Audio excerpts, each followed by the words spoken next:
Hey, we're back with the second part of this tutorial on creating a brochure in InDesign. And if you saw the first episode of this, you'll see that we are working off of this brochure which we created in Pages, and we're recreating it in InDesign to learn some of the techniques and how you do things.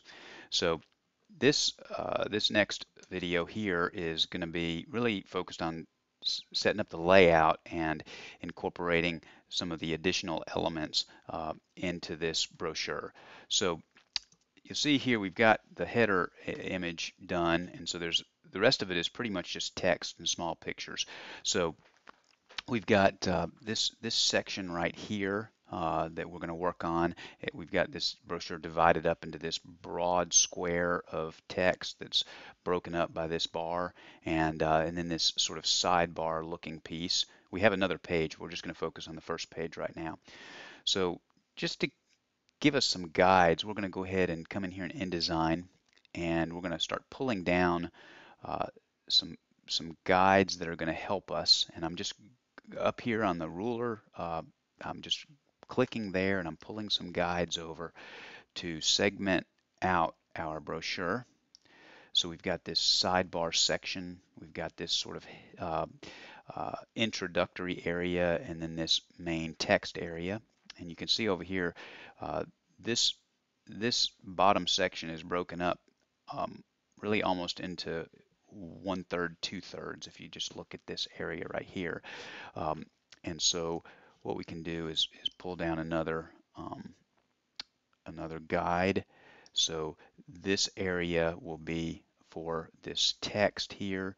Then we'll have some sort of header bar, which we'll create in a few minutes, and then our pictures of our speakers um, that will fit here, and then we'll have some nice um, evenly spaced sections here, and so let's go ahead and bring in some of the graphical elements, because what I like to try to do is get the lines in place and then come back in with the text and the verbiage. So we've got some lines and some pictures, and then we've got some copy.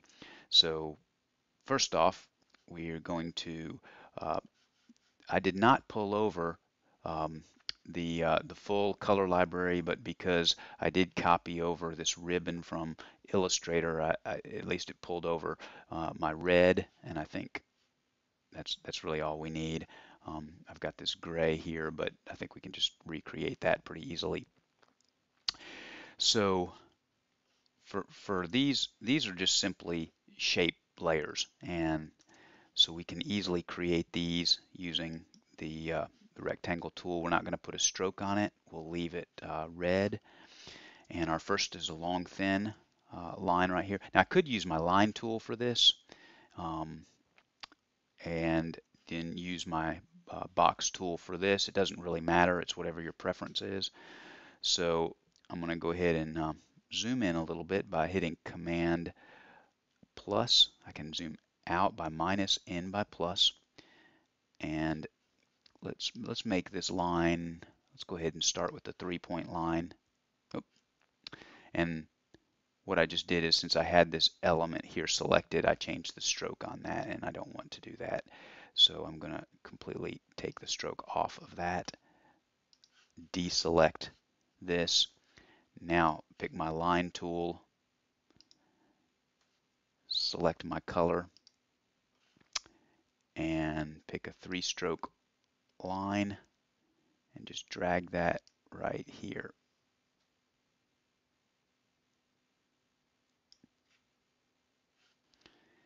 We can change that up. It is the same color, it's just that guide on there is making it look a little bit different. And then we've got this larger box down here. So I'll just use my box tool or my shape tool.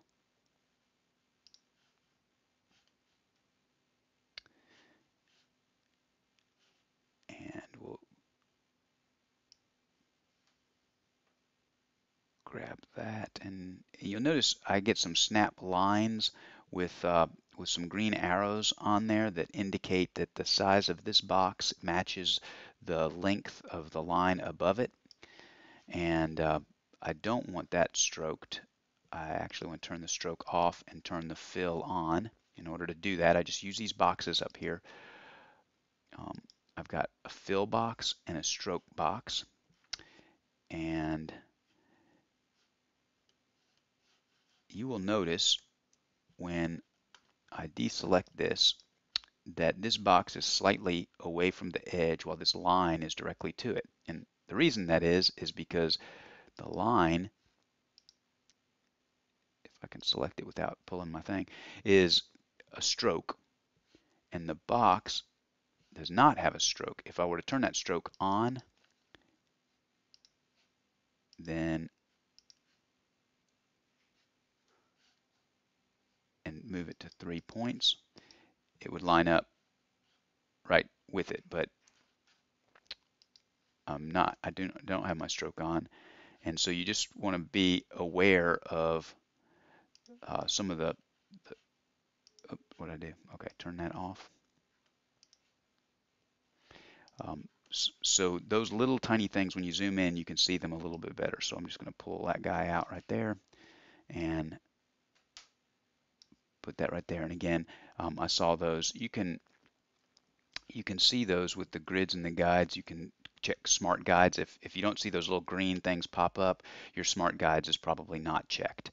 So you just go in there and check that. So we've got that, and then we've got another one very similar to it, just over.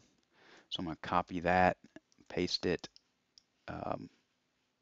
shorten it up so I keep the same width, and move this over here. Let's see, and that is, I'm going to go ahead and pull it all the way across because I think that might balance a little bit better. And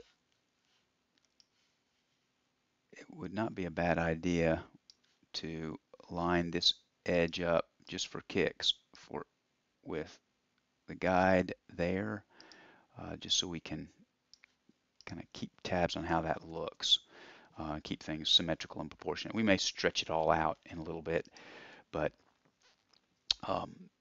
we're just going to do it like that for now. And then we're going to have our pictures.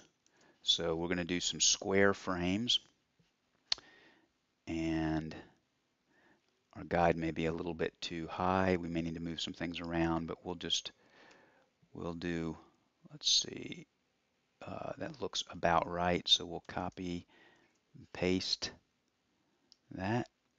Oh, don't want to do that. I want to grab my select tool and move it. And we'll paste another one.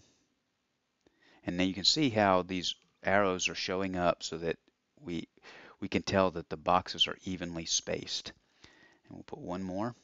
Now obviously they're not going to work that way because I was just doing that by eye. So I'm going to highlight all 4 of them, and I'm going to distribute them along using this distribute horizontal centers. So that means that it's going to take all the selected items and make them equally distributed across. Now there's a lot of these distribution icons up here, and they always get confusing. You can always, if you mess up, just move your stuff back in a line and pick the right one. There's also an align button right here if you're looking at the typography view, and you can see we want to distribute objects and we want to distribute them along the horizontal centers. So so we may make them all a little, we may change it in a few minutes depending on the layout, and then we've got some small lines that are consistent with that size.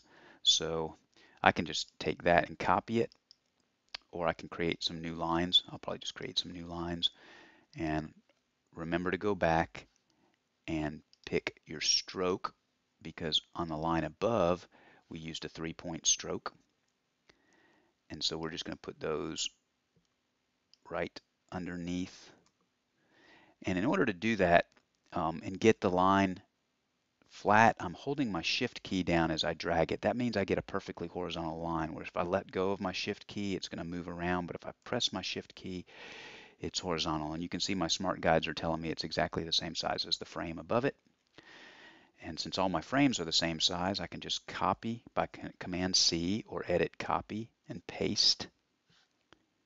Switch to my selection my selection tool, and I'll just depend on my smart guides to let me know that it's lined up. And look, I can zoom in, and I want to line those up. I'm going to put another one here. And as I zoom in, I can see that it's lined up a little bit better than when I'm zoomed out. And right in the middle there. So it looks like that one may be off.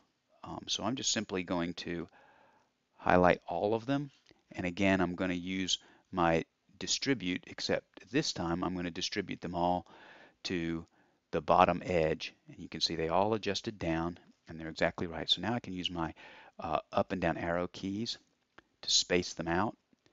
And if I really zoom in, I can use my smart guides, because they will tell me, they should, let me see if I group them together. If I group them together, they should give me an indication, and I can see that, it's that this is in the way, that this space is the same as this space.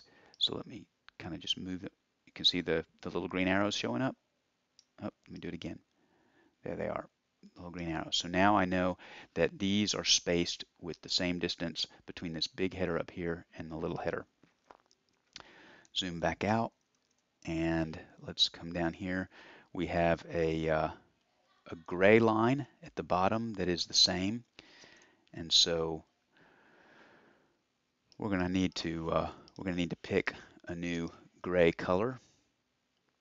So we don't want to duplicate that. Let's duplicate this actually.